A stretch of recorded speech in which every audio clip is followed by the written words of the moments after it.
So we want to live lives that please others. हम ऐसा जीवन जीना चाहते हैं जिससे जो दूसरों को भाए. In a marriage, we want to please our husband or wife.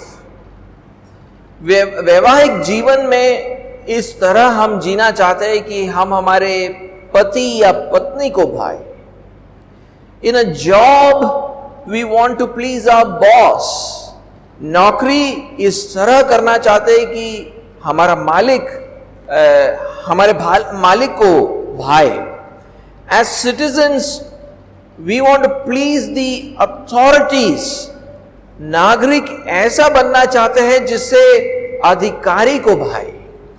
As children, we want to please our parents. और बच्चे ऐसा बनना चाहते हैं कि जिससे हमारे माता पिता को भाए. And we should do all of this. और हमें ये सारी चीजों को करना है. But we do all these ultimately to please our Lord Jesus Christ. लेकिन आखिर में हम इन सारी बातों को इसलिए करते हैं क्योंकि हम हमारे प्रभु यीशु मसीह को भाना चाहते हैं. It is okay to, we don't want to be pleasing men and displeasing our Lord Jesus Christ. हम नहीं चाहते कि हम मनुष्यों को भाए लेकिन हमारे प्रभु यीशु मसीह को ना भाए. In fact, it is okay to displease all men, but we want to please our Lord Jesus Christ. हमारे लिए सारे मनुष्यों को जो है हम ना भाए तो चलेगा, लेकिन हम हमारे प्रभु यीशु, हम चाहते हैं कि हमारा जीवन जो है हमारे प्रभु यीशु मसीह को भाए. Because ultimately we are seeking our rewards not from men, बल्कि क्योंकि आखिर में हम मनुष्यों से प्रतिफल नहीं मांग रहे. Rather we are seeking rewards from our Lord Jesus Christ, क्योंकि आखिर में हम प्रतिफल हमारे प्रभु यीशु मसीह से चाहते हैं. In our verse, Paul is talking about living a life that pleases the Lord. हमारे आयत में पौलुस ऐसा जीवन जीने की बात कर रहा है जो प्रभु को भाता है. So we are going to study verse 10 of chapter 5. तो आज हम 10वें आयत को पढ़ेंगे जो 5वें अध्याय में है. But just to understand the context, I'll be reading from the second part of verse 8 to verse 10. लेकिन सिर्फ संदर्भ को समझने के लिए मैं 8वें आयत के दूसरे भाग से पढ़ूंगा 10वें आयत तक. So second part of verse 8 to verse 10. 8वें आयत के दूसरे भाग से 10वें आयत तक. Walk as children of light, for the fruit of light is found in all that is good and right and true, and try to discern what is pleasing to the Lord. क्योंकि तुम तो पहले अंधकार थे. मैं दूसरे भाग से पढ़ूंगा. अतः ज्योति की संतान के समान चलो, क्योंकि ज्योति का फल सब प्रकार की भलाई और धार्मिकता और सत्य है. और ये परखो कि प्रभु को क्या भाता है. Verse 10 is actually a continuation of Paul's thought from verse 8. 10वां आयत पौलुस के उस सोच को पुनरारंभित करता है जिसकी शुरुआत उसने 8वें आयत में की थी. In the second part of verse 8, he said, walk as children of light. 8वें आयत के दूसरे भाग में उसने कहा, ज्योति की संतान के समान चलो. Now by now you know what that means. अभी तक तो आपको समझ आ गया होगा कि उसका मतलब क्या है. It means to live according to the new nature that you have in Christ Jesus. इसका मतलब है कि मसीह में हमने जो नया स्वभाव पाया है उसके अनुसार हम जिए. But the next verse, verse 9, is in parenthesis or in brackets, where Paul explains what it means to live according to this new nature. लेकिन अगला आयत 9वां आयत वो ब्रैकेट्स में दिया गया है, जहां पौलुस हमें बताता है कि इस नए स्वभाव के अनुसार जीने का क्या मतलब है। There he says that living according to the new nature means to live in God, in goodness, righteousness and truth. वहां पर वो कहता है कि नए स्वभाव के अनुसार जीने का मतलब है भलाई, धार्मिकता और सत्य को दर्शाना।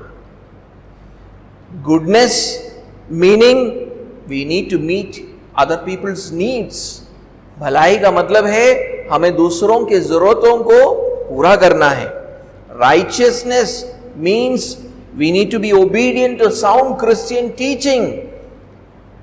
धार्मिकता का मतलब है हमें खरा मसीह शिक्षा को मानना है। Truth meaning we need to speak sound doctrine which is centered on Christ. और सत्य का मतलब है हमको खरी शिक्षा को बताना है जो मसीह पर केंद्रित है। But as I said earlier, verse 10 is a continuation of Paul's thought from verse 8. और जैसे मैंने पहले आपको बताया कि 10वां आयत पौलुस के उस सोच को पुनरारंभित करता है जिसकी शुरुआत उसने 8वें आयत में की थी।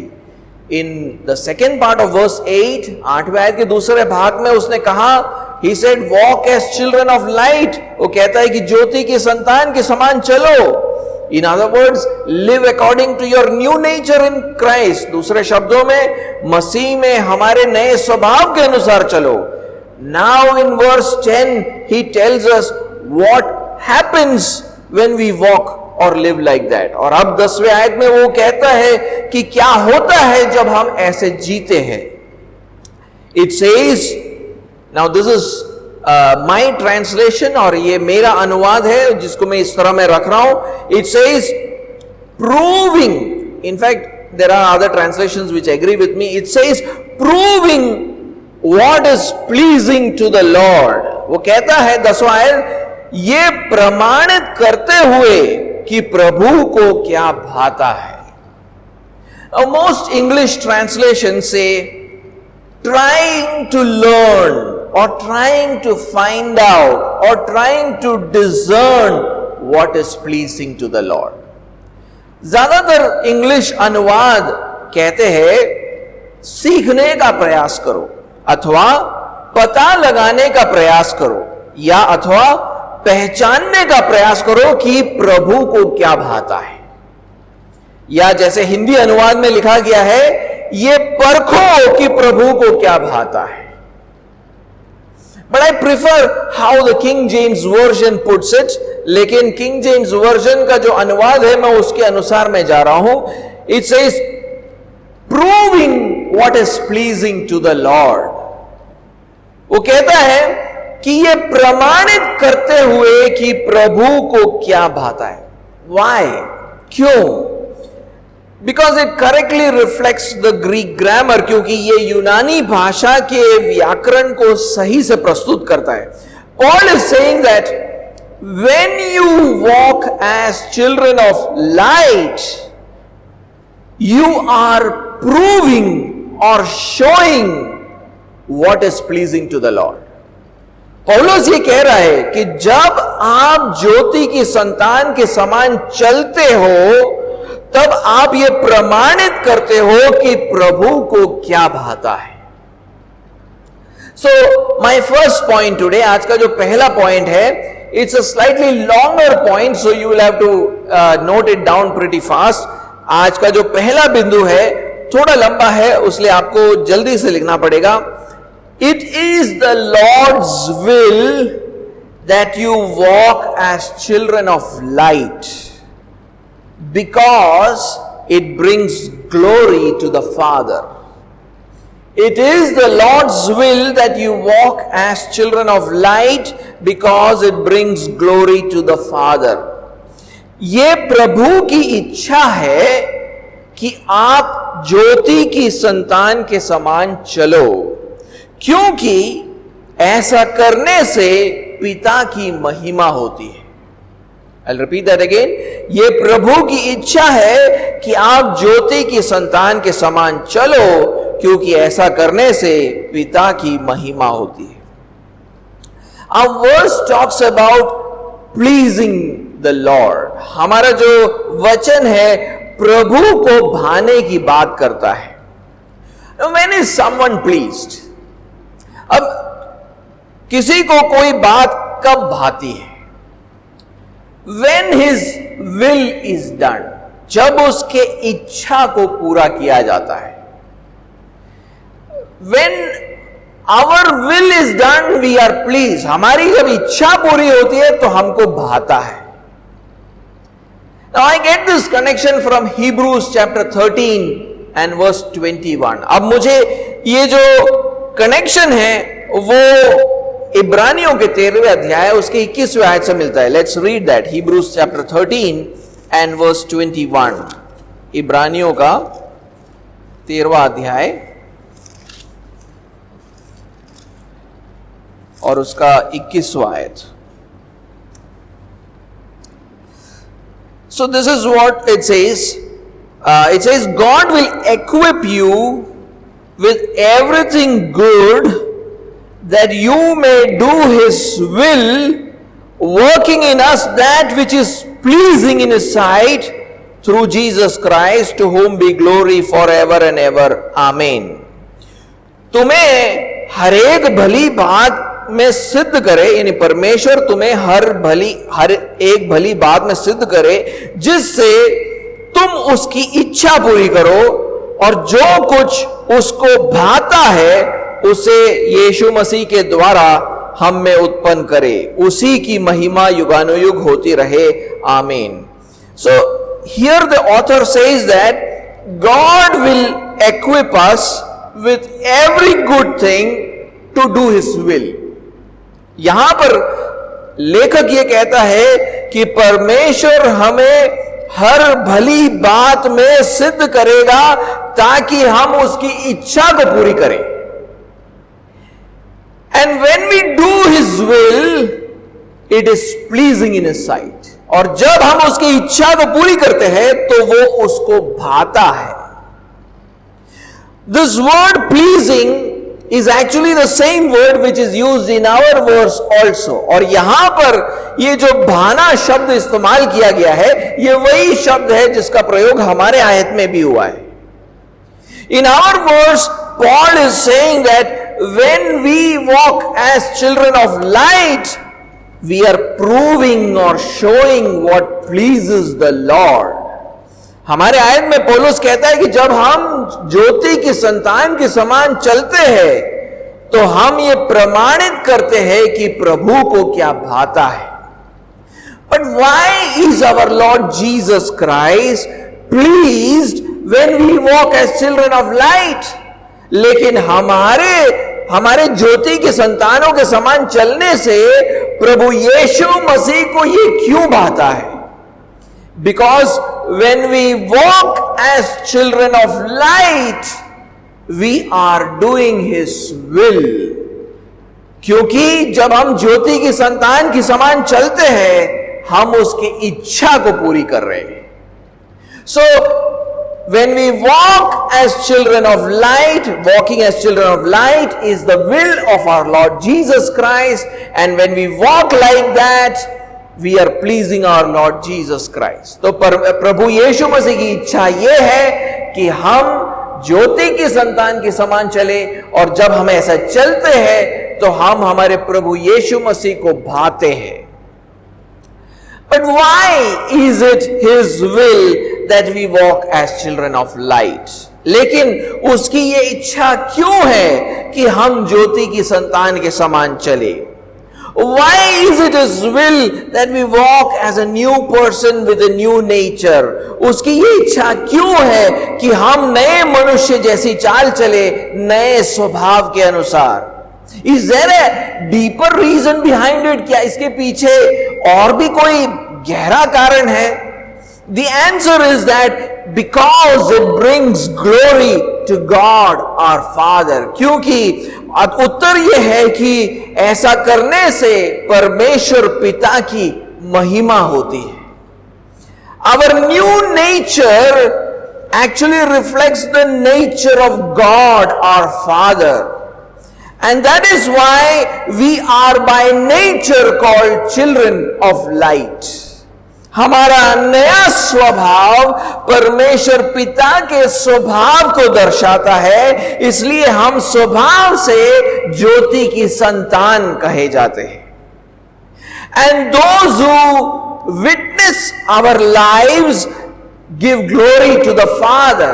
और जो लोग हमारे जीवनों को देखते हैं वो फिर पिता को महिमा देते हैं.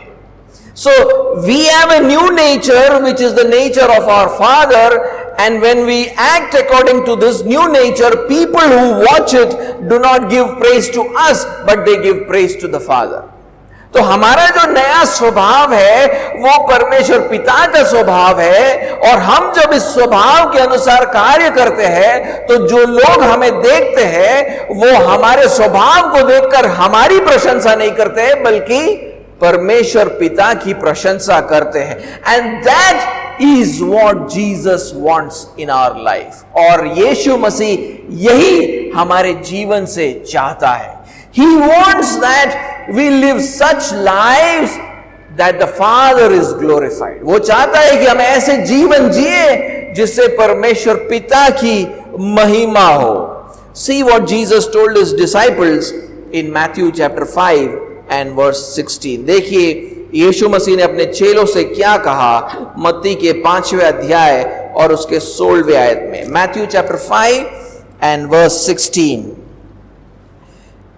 In the same way, let your light shine before others, so that they may see your good works and give glory to your Father who is in heaven.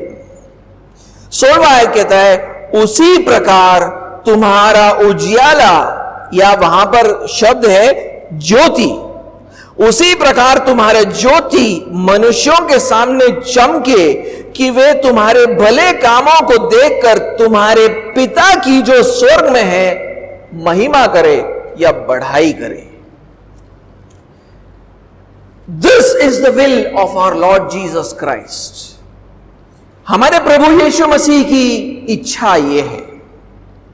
He wants us to walk as children of light because it brings glory to the Father. प्रभु यीशु मसीह चाहता है कि हम ज्योति की संतान के समान चले ताकि परमेश्वर पिता को महिमा मिले. You know, Jesus also lived on this earth for this ultimate reason. यीशु मसीह खुद इस पृथ्वी पर इसी उद्देश्य को पूरा करने के लिए वो जिया. Whenever he did good works, have you noticed, people glorified God. आपने ध्यान दिया है कभी कि यीशु मसीह जब भले कामों को करते थे तो लोग उसकी प्रशंसा करने के बदले परमेश्वर की महिमा करते थे. Let me give you a couple of examples. Matthew chapter 9 and verse 8. मत्ती का 9वां अध्याय और 8वां आयत.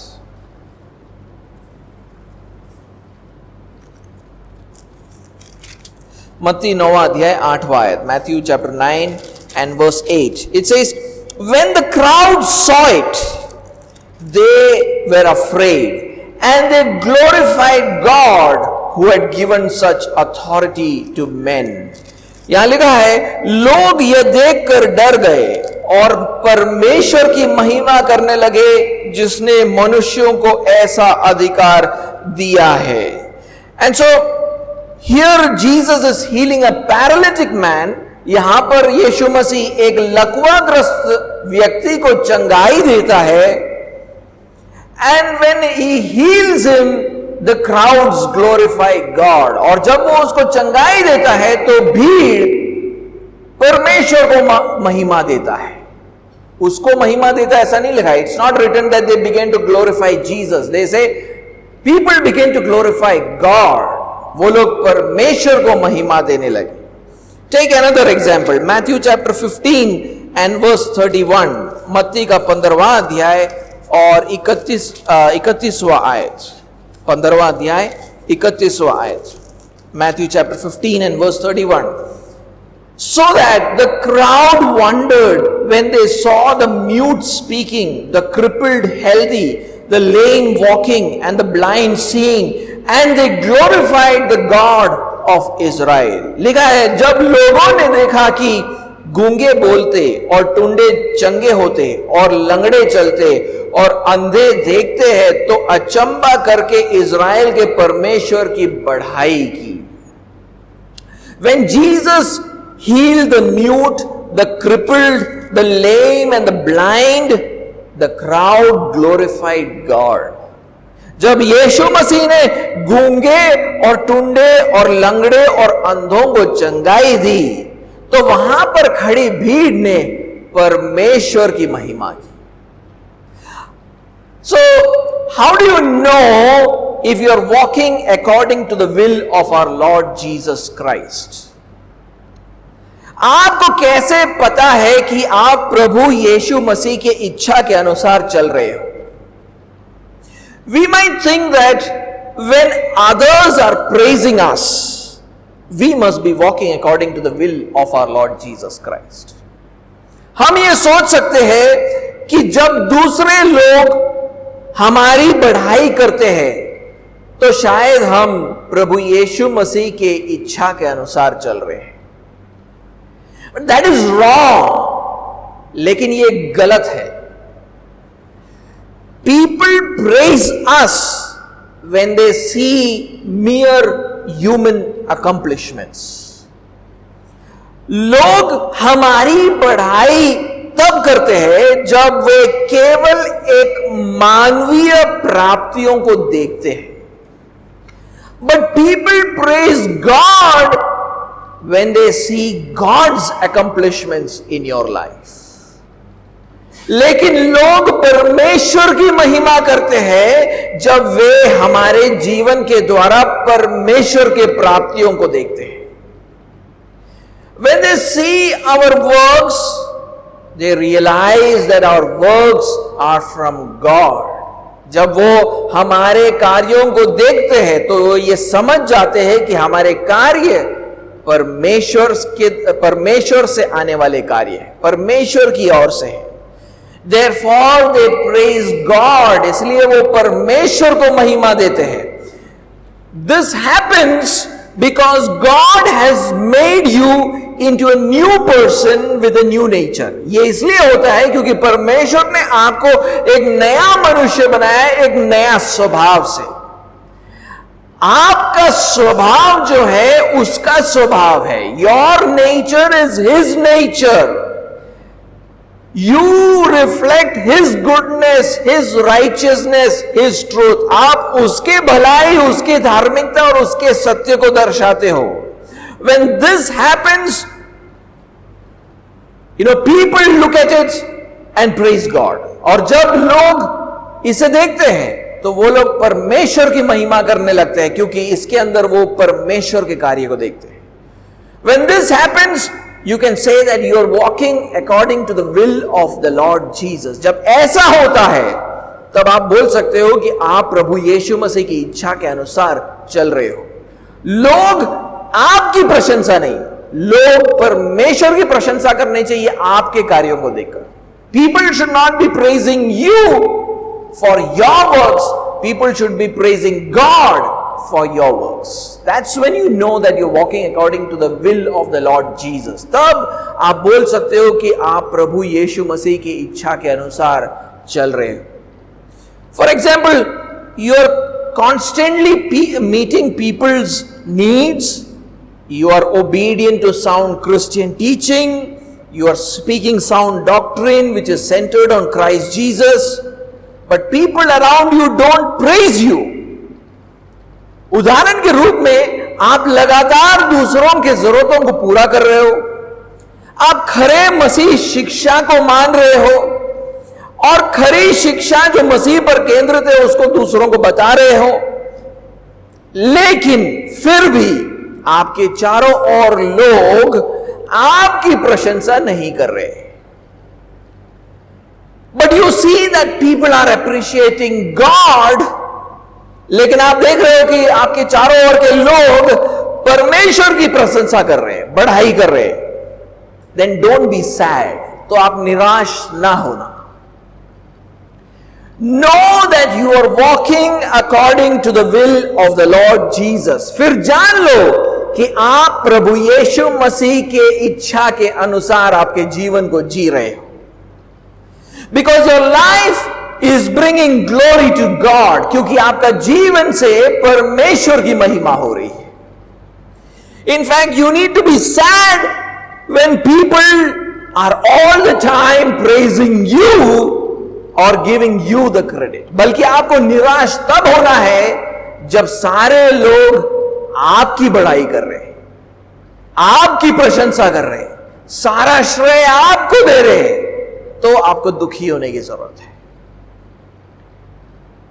Through your life they are seeing only the product of human nature, they are not seeing any product of divine nature. आपके जीवन के द्वारा लोग सिर्फ मानवीय स्वभाव के उत्पाद को देख रहे हैं, दिव्य स्वभाव का कोई उत्पाद नहीं देख रहे, इसीलिए वो आपकी बढ़ाई कर रहे हैं, परमेश्वर की बढ़ाई नहीं कर रहे। That's why they are praising you and not praising God. So if you go to a church or a Christian organization where people are always praising their leaders, अगर आप कोई ऐसे कलीसिया में जाओ या मसीह संस्था में जाओ जहां पर वहां के लोग लगातार वहां के अगुओं की बढ़ाई करते रहते, definitely those leaders are working by their own strength. ये निश्चित है कि वो अगुए अपनी ताकत से अपने कार्यों को कर रहे हैं, but God is probably not working through their leaders. लेकिन शायद परमेश्वर उन अगुओं के द्वारा कार्य नहीं कर रहा है। On the other hand, if you go to a church or a Christian organization where people are always glorifying God, इसके बदले अगर आप ऐसे एक कलीसिया में जाओ या मसीह संस्था में जाओ जहां पर लोग लगातार परमेश्वर की महिमा कर रहे हैं, in that case you can be sure that God is working through the leaders there. तो आप निश्चित हो जाओ कि वहां के अगुओं के द्वारा परमेश्वर कार्य कर रहा है। Those leaders are walking according to the will of the Lord Jesus. वो अगुए जो है प्रभु यीशु मसीह की इच्छा के अनुसार चल रहे हैं, because their life is bringing glory to God, क्योंकि उनका जीवन परमेश्वर को महिमा दे रहा है। अगुओं का जीवन से लोगों के बीच में परमेश्वर की महिमा होनी चाहिए। By the life of the leaders, the people should be glorifying God. The life of the leaders should not lead to people praising them. अगुओं का जीवन ऐसा नहीं होना चाहिए कि अगुओं के जीवन से लोग अगुओं की महिमा कर रहे हैं। नहीं, अगुओं का जीवन ऐसा होना चाहिए उससे लोग परमेश्वर की महिमा करें। And one day the Lord Jesus will reward these leaders who got no praise on earth. God will reward them when they reach heaven. और एक दिन जब ये अगुए स्वर्ग पहुंचेंगे तब परमेश्वर उसका प्रतिफल इन अगुओं को देगा। So my next point, अगला point, when the Lord's will is done, He is pleased and He will reward you. जब प्रभु की इच्छा पूरी होती है, अगला बिंदु, जब प्रभु की इच्छा पूरी होती है तो प्रभु को भाता है और प्रभु आपको प्रतिफल देगा। When the Lord's will is done, He is pleased and He will reward you. जब प्रभु की इच्छा पूरी होती है तो प्रभु को भाता है और प्रभु आपको प्रतिफल देगा। When you walk as children of light, you bring glory to the Father and the will of the Lord Jesus Christ is done. जब आप ज्योति की संतान के समान चलते हो, परमेश्वर पिता की महिमा होती है आपके जीवन के द्वारा और प्रभु यीशु की इच्छा को आप पूरी करते हो, And when His will is done through your life, He is pleased and He will reward you. और जब उसकी इच्छा पूरी होती है आपके जीवन के द्वारा, तो उससे भाता है और वो आपको प्रतिफल देगा. According to Paul, what are the signs that you're walking as children of light? पौलुस के अनुसार वो क्या चिन्ह है जो ये दर्शाते हैं कि आप ज्योति की संतान के समान चल रहे हो? What brings glory to God? परमेश्वर की महिमा कैसे होती है? How do you fulfill the will of the Lord Jesus? प्रभु यीशु मसीह की इच्छा को पूरी कैसे कर सकते हो? The answer is when you walk in goodness, righteousness and truth. उत्तर यह है कि जब आप भलाई, धार्मिकता और सत्य में चलते हो.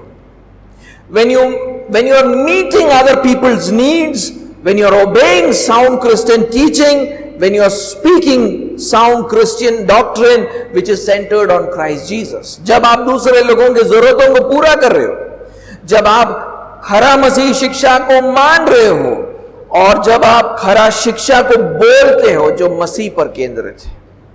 When you do these things, the Lord Jesus is pleased. जब आप इन बातों को करते हो तो प्रभु यीशु मसीह को भाता है. That is why Paul says, walk as children of light, proving what is pleasing to the Lord. इसीलिए पौलुस कहता है कि ज्योति की संतान के समान चलो, ये प्रमाणित करते हुए कि प्रभु को क्या भाता है. According to Paul, it should be the ambition of every Christian to please the Lord Jesus Christ. पौलुस के अनुसार हर मसीह का ये उमंग होना चाहिए कि वे प्रभु यीशु मसीह को भाए. I want you to read an important verse. मैं चाहता हूं कि एक महत्वपूर्ण आयत को आप पढ़े, which is written in 2 Corinthians and chapter 5 and verse 9.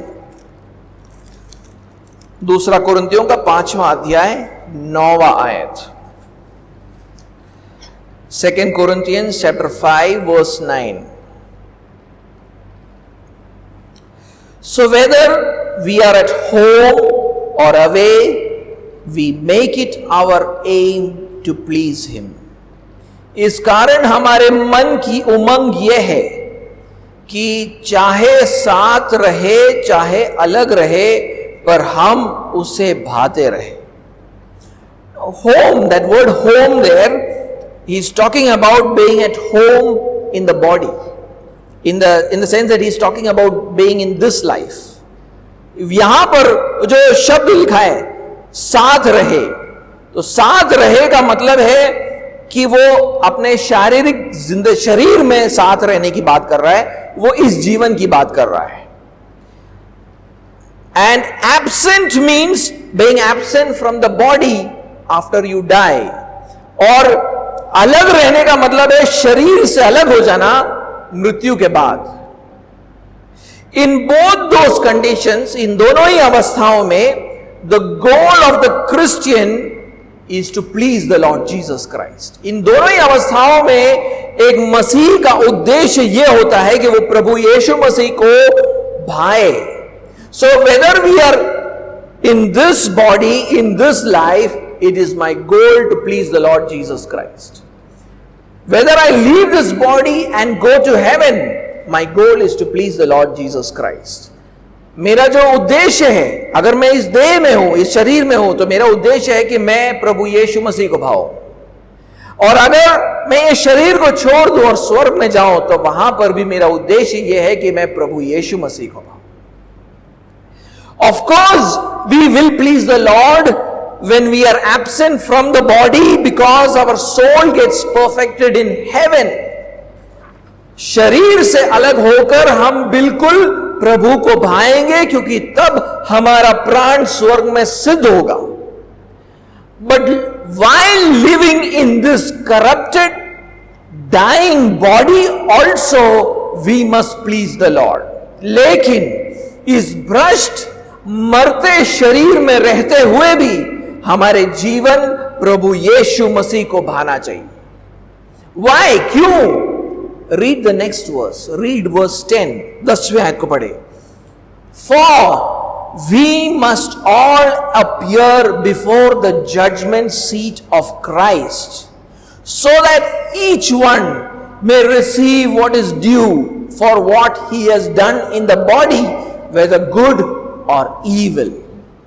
क्योंकि अवश्य है कि हम सब का हाल मसीह के न्याय आसन के सामने खुल जाए, कि हर एक व्यक्ति अपने अपने भले बुरे कामों का बदला जो उसने देह के द्वारा किए हो पाए.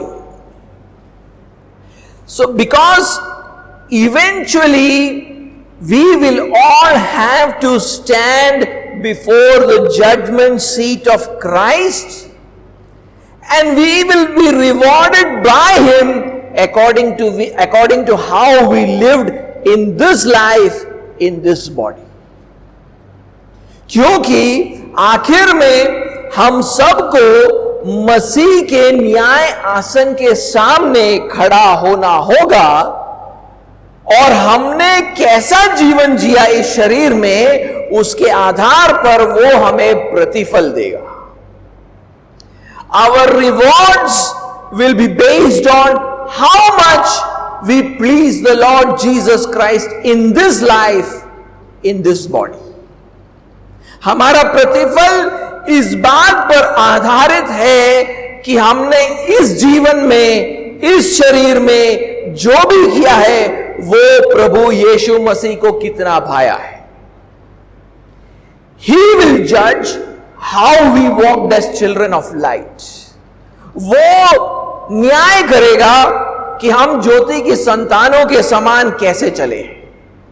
He will judge how much glory our lives have brought to the Father. वो ये न्याय करेगा कि हमारे जीवन से परमेश्वर पिता की कितनी महिमा हुई है.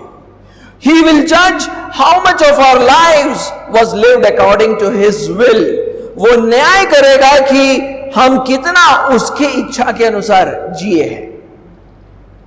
In this passage, coming back to Ephesians, एफेसियों में वापस आते हुए हमारे खंड में, in this passage, in our passage in Ephesians, Paul is telling us that the will of the Lord Jesus Christ is that we should show goodness.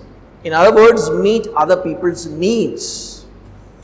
इस खंड में पौलुस हमसे ये कहता है कि प्रभु यीशु मसीह की इच्छा ये है कि हम भलाई से चले, मतलब दूसरों के जरूरतों को पूरा करें. Because when we do that, we please him. क्योंकि जब हम ऐसा करेंगे तो हम उसको ये बात उसे भाता है. And if we please him, he will reward us. और अगर हम उसे भाएंगे तो वो हमें प्रतिफल देगा. Our Lord Jesus Christ says that we will all be rewarded according to the goodness which we showed in our lives. प्रभु यीशु मसीह के अनुसार हम सबको प्रतिफल मिलेगा हमारे भलाई के अनुसार. हमने हमारे जीवन के द्वारा जो भलाई की है उसके अनुसार हमें प्रतिफल वो देगा.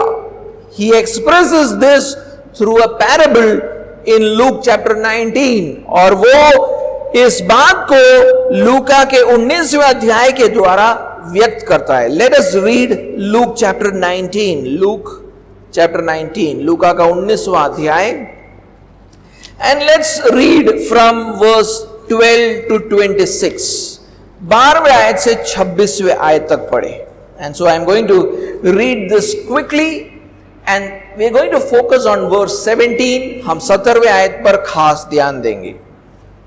Verse 12 onwards. He said, therefore, a noble man went into a far country to receive for himself a kingdom and then returned. Calling 10 of his servants, he gave them 10 minas and said to them, engage in business until I come.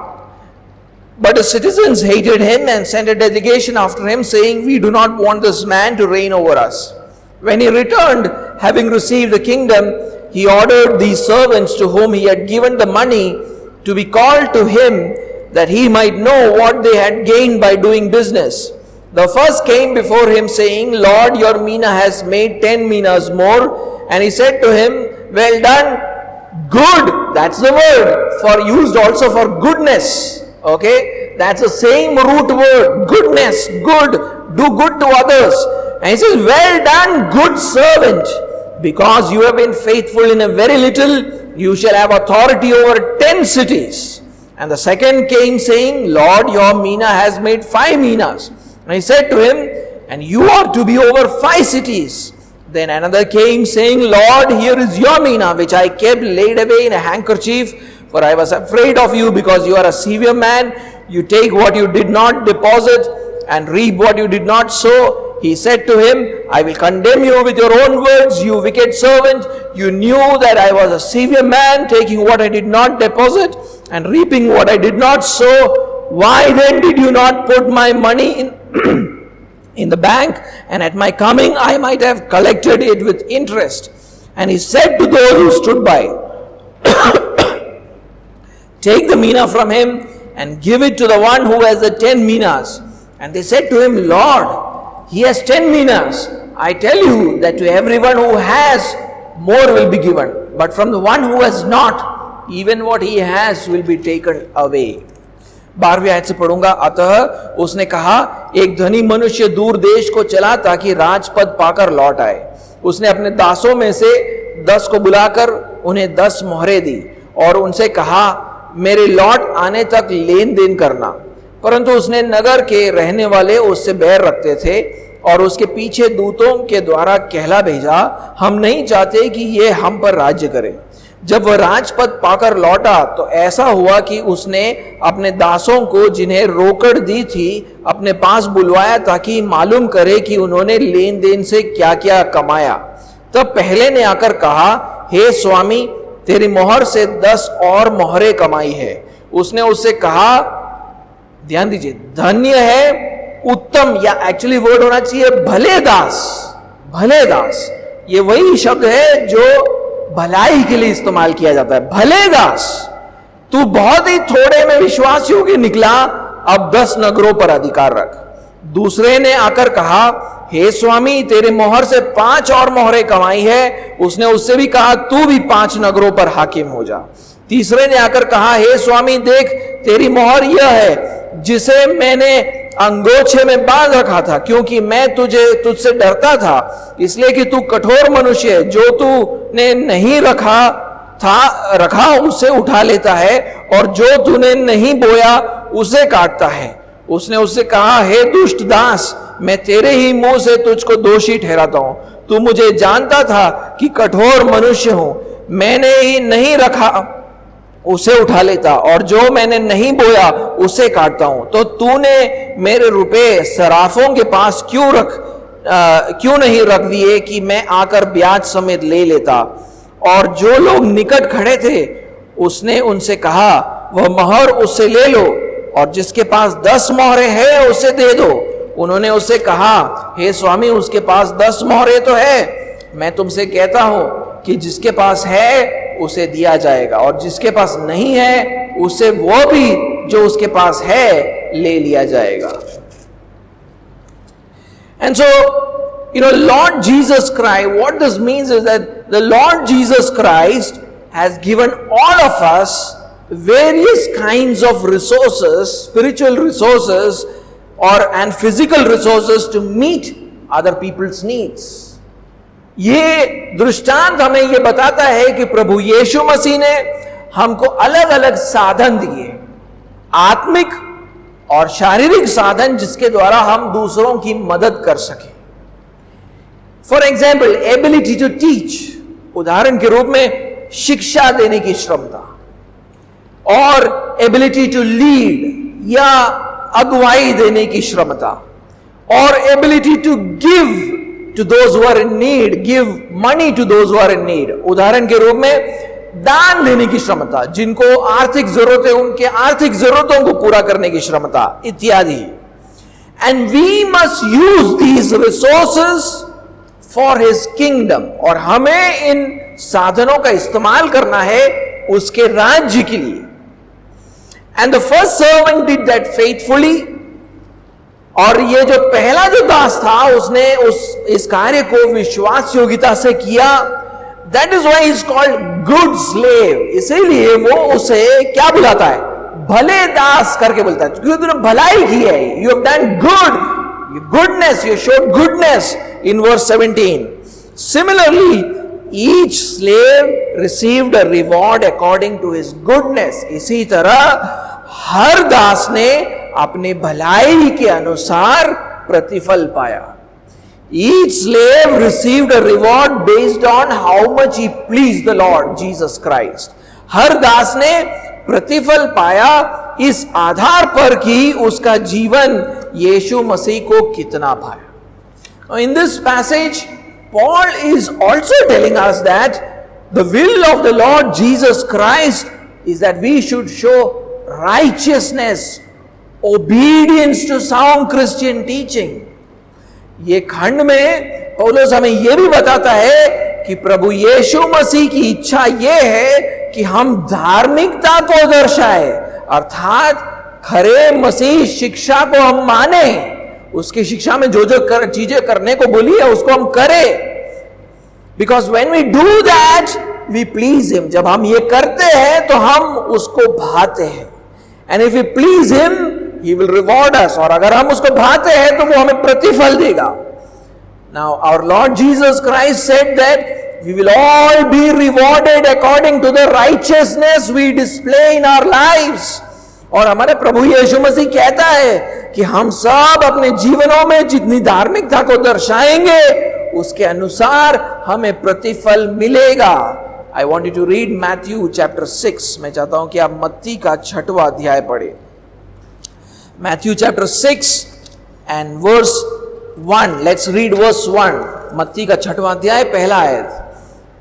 Beware of practicing your righteousness before other people in order to be seen by them.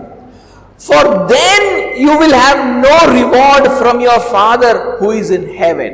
The verse implies that if you do acts of righteousness, you are due to receive a reward when you reach heaven. सावधान रहो, तुम मनुष्यों को दिखाने के लिए अपने धर्म के कामों को ना करो, नहीं तो अपने स्वर्गीय पिता से कुछ भी फल ना पाओगे. ये आयत हमें यह बताता है कि हमारी जो धार्मिकता है, यानी हम जब आज्ञाओं को मानते हैं उसका एक प्रतिफल स्वर्ग में हमको मिलेगा. Now read verse 3 and 4 also. तीसरा और चौथा आयत. When you give to the needy, do you let your left hand know what is your right hand doing, so that your giving may be in secret, and your Father who sees in secret will reward you. परंतु जब तू दान करे तो जो तेरा दाहिना हाथ करता है उसे तेरा बायां हाथ ना जानने पाए, ताकि तेरा दान गुप्त रहे, और तब तेरा पिता जो गुप्त में देखता है तुझे प्रतिफल देगा. Read verse 6. 6वें आयत को पढ़े. But when you pray, go into your room, shut the door and pray to your Father who is in secret, and your Father who sees in secret will reward you. 6वां आयत कहता है, परंतु जब तू प्रार्थना करे तो अपनी कोठरी में जा और द्वार बंद करके अपने पिता से जो गुप्त में है प्रार्थना कर, तब तेरा पिता जो गुप्त में देखता है तुझे प्रतिफल देगा. Read verse 18. 18वें आयत को पढ़े. That your fasting may not be seen by others, but by your Father who is in secret, and your Father who sees in secret will reward you. कहता है ताकि लोग नहीं परंतु तेरा पिता जो गुप्त में है तुझे उपवासी जाने. इस दशा में तेरा पिता जो गुप्त में देखता है तुझे प्रतिफल देगा. So if you're meeting other people's needs according to the scriptures, you're praying as the scripture tells you. If you are fasting as the scripture tells you, you will receive a reward from your Father in heaven for all those acts of righteousness. अगर आप दूसरों की जरूरतों को पूरा कर रहे हो, अगर आप प्रार्थना कर रहे हो, और अगर आप उपवास कर रहे हो, वचन में जो कुछ भी बताया उसके अनुसार आप कर रहे हो, आप धार्मिक हो, तो हर एक धार्मिक काम के लिए आप स्वर्ग में पहुंचोगे तो आपको उसका प्रतिफल मिलेगा. हर आज्ञा के पालन का प्रतिफल है. Every obedience to every command has got a reward attached to it. These sayings from Jesus imply that every person will receive a reward according to the acts of righteousness. यीशु मसीह के ये शब्द इशारा करते हैं कि हर व्यक्ति को प्रतिफल मिलेगा उसकी धार्मिकता के कार्यों के अनुसार. In other words, each person will receive a reward based on how much he pleased the Lord Jesus Christ.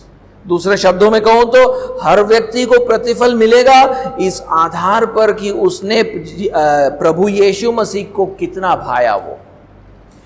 In this passage, Paul is also telling us that the will of the Lord Jesus Christ is that we should speak the truth, speak sound doctrine centered on Christ.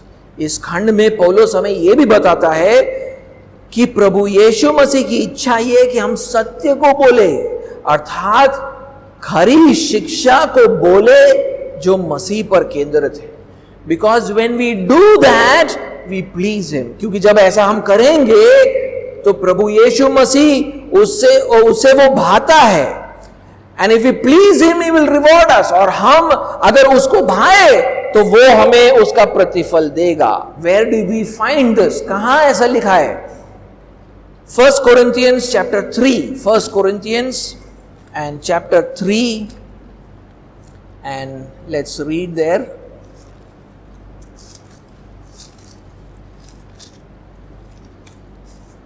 Okay, let's read first verse 5 and 6. 5वें और 6वें आयत को हम एक बार पढ़ें. What then is Apollos? What is Paul? Servants through whom you believed, as the Lord assigned to each. I planted, Apollos watered, but God gave the growth. Apollos क्या है और पौलुस क्या है? केवल सेवक जिसके द्वारा तुमने विश्वास किया, जैसा हरेक को प्रभु ने दिया. मैंने लगाया, अपोलोस ने सींचा, परंतु परमेश्वर ने बढ़ाया. Here Paul is talking about the teaching ministry in Corinth. यहां पर पौलुस कोरिन्थ में हुए शिक्षा के सेवकाई की बात कर रहा है. That by Paul's teaching ministry, the church was founded and then other teachers came and built on that foundation. वो कह रहा है कि उसकी सेवकाई से, पौलुस की सेवकाई से कलीसिया की वहां पर नींव लगी और उसके बाद दूसरे शिक्षक आकर उस नींव पर बांधते हैं. Now read verse 10. 10वें आयत को पढ़े. According to the grace of God given to me, like a skilled master builder, I laid a foundation, and someone else is building upon it. Let each one take care how he builds upon it. 10वां आयत कहता है, परमेश्वर ने उस अनुग्रह के अनुसार जो मुझे दिया गया, मैंने बुद्धिमान राजमिस्त्री के समान नींव डाली और दूसरे उस पर रदा रखता है, परंतु हर एक मनुष्य चौकस रहे कि वो उस पर कैसा रदा रखता है. ठीक है. And then he says that on the day of judgment, every subsequent teacher who came after him will receive a reward based on how he taught. और उसके बाद वो कहता है कि न्याय के दिन पर उसके बाद जितने भी शिक्षक आए वो प्रतिफल, उनको प्रतिफल मिलेगा इस आधार पर कि उन्होंने कैसी शिक्षा दी. But there will be some unfaithful teachers who will be saved. They will find salvation, but they will not receive any reward for their teaching. लेकिन वो कहता है कि कुछ ऐसे अविश्वास योग्य शिक्षक होंगे जिनका उद्धार तो हो जाएगा, लेकिन उनकी शिक्षा का उनका कोई प्रतिफल उनको नहीं मिलेगा. I want you to read that in verse 11 to 15. मैं चाहता हूं कि आप 11वें आयत से 15वें आयत को पढ़ें. For no one can lay a foundation other than that which is laid, which is Jesus Christ. Now, if anyone builds on the foundation with gold, silver, precious stones, wood, hay, straw, each one's work will become manifest, for the day, that is the day of judgment, will disclose it, because it will be revealed by fire, and the fire will test what sort of work each one has done. If the work that anyone has built on the foundation survives, he will receive a reward. If anyone's work is burnt up, he will suffer loss, though he himself will be saved, but only as through fire. लिखा है, क्योंकि उस नींव को छोड़ जो पड़ी है और वह यीशु मसीह है, कोई दूसरी नींव नहीं डाल सकता। यदि कोई इस नींव पर सोना या चांदी या बहुमूल्य पत्थर या काट या घास या फूस का रदा रखे, तो हर एक का काम प्रकट हो जाएगा, क्योंकि वह दिन, कौन सा दिन? न्याय का दिन उसे बताएगा। इसलिए कि आग के साथ प्रकट होगा और वह आग हर एक का काम परखेगी कि कैसा है। जिसका काम उस पर बना हुआ स्थिर रहेगा, वह मजदूरी या प्रतिफल पाएगा। यदि किसी का काम जल जाएगा तो वह हानि उठाएगा, पर वह आप बच जाएगा, परंतु जलते जलते। The teachers who lost their reward are those who did not accurately handle the word of truth.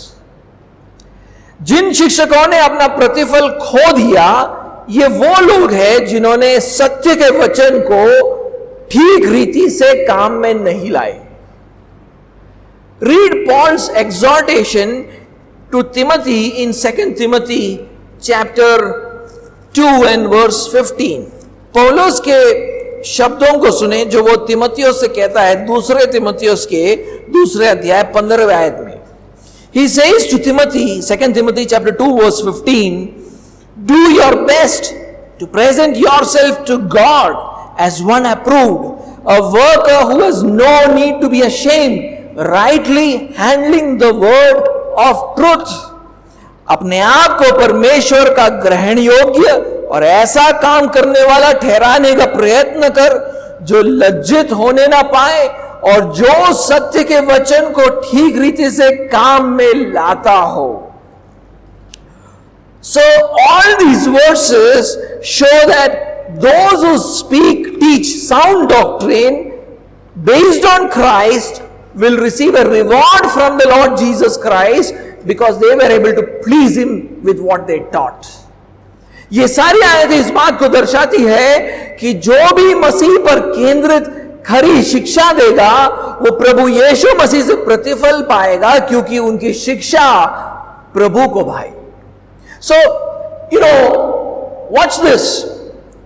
If you're going to teach something, you better make sure that you teach well, because everything that you teach, you're going to get a reward for it.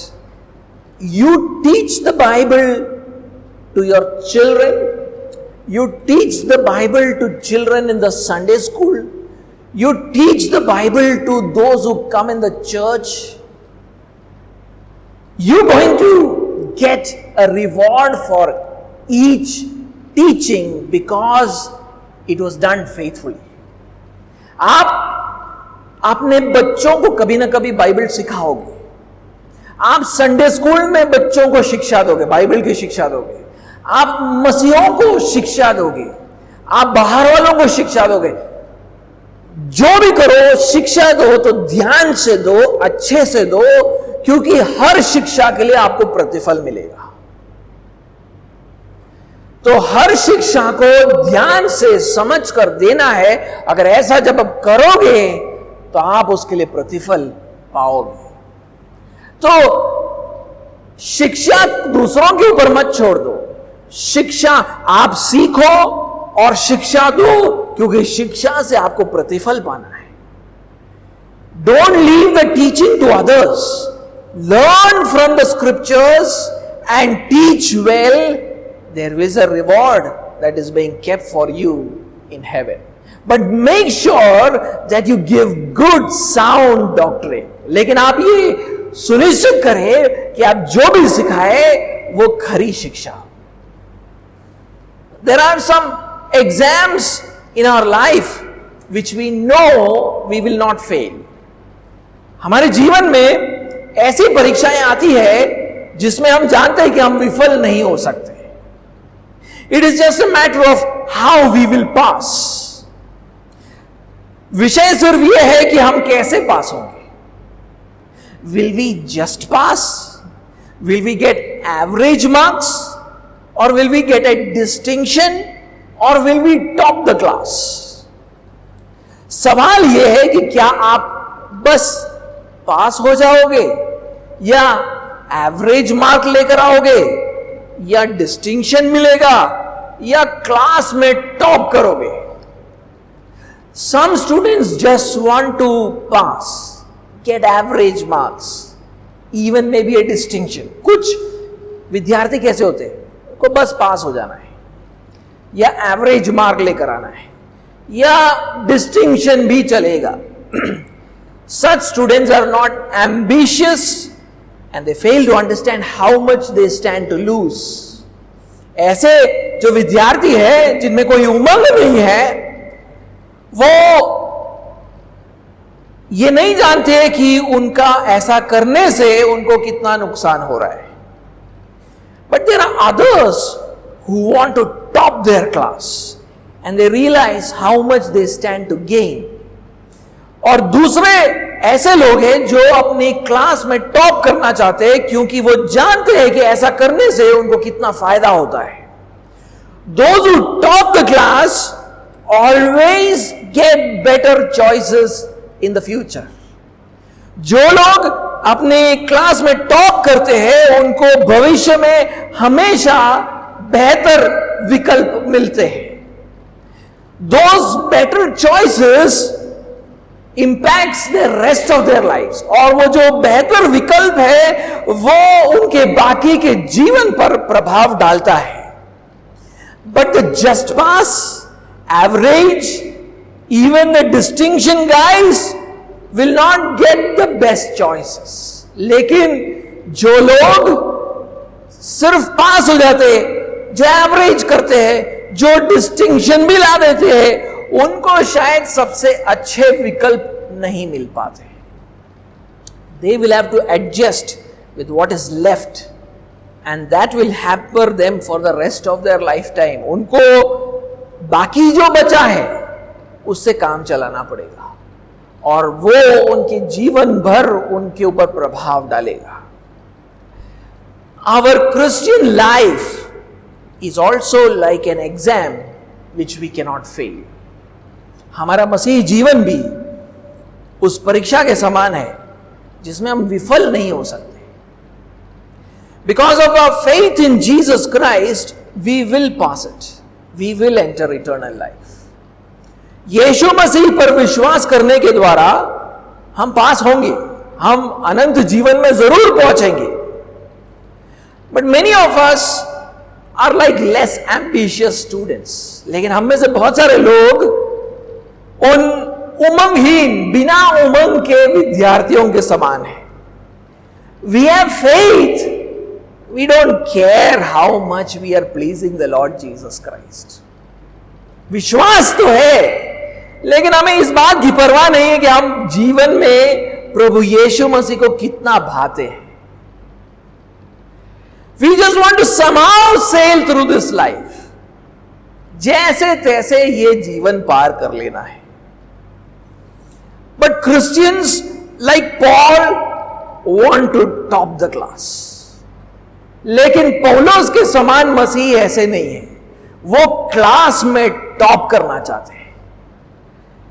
They do everything they can to please the Lord Jesus Christ.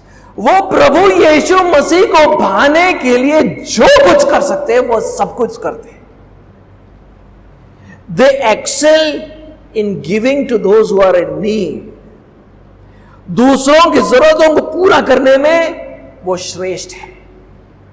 They excel in obedience to sound Christian teaching. मसीह शिक्षा को मानने में श्रेष्ठ है. They excel in Christ-centered teaching.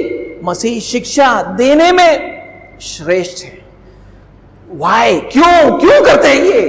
Because they know that there are rewards to be gained after this life. क्योंकि वो जानते हैं कि इस जीवन के बाद हमारे लिए प्रतिफल रखे गए हैं. The Lord Jesus will reward them for their excellence. प्रभु यीशु मसीह उन्हें श्रेष्ठता के लिए प्रतिफल देगा.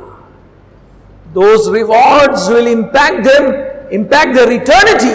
और ये प्रतिफल उनके अनंतता पर प्रभाव डालेगा.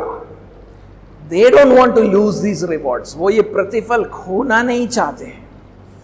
Therefore, Paul is telling us also to live lives that are pleasing to the Lord. इसलिए पौलुस कह रहा है कि ऐसे जीवन जियो जो प्रभु को भाए. Try to top the Christian class. Don't be mediocre. मसीहों के क्लास में तुम टॉप करो, साधारण मसीह मत बनो.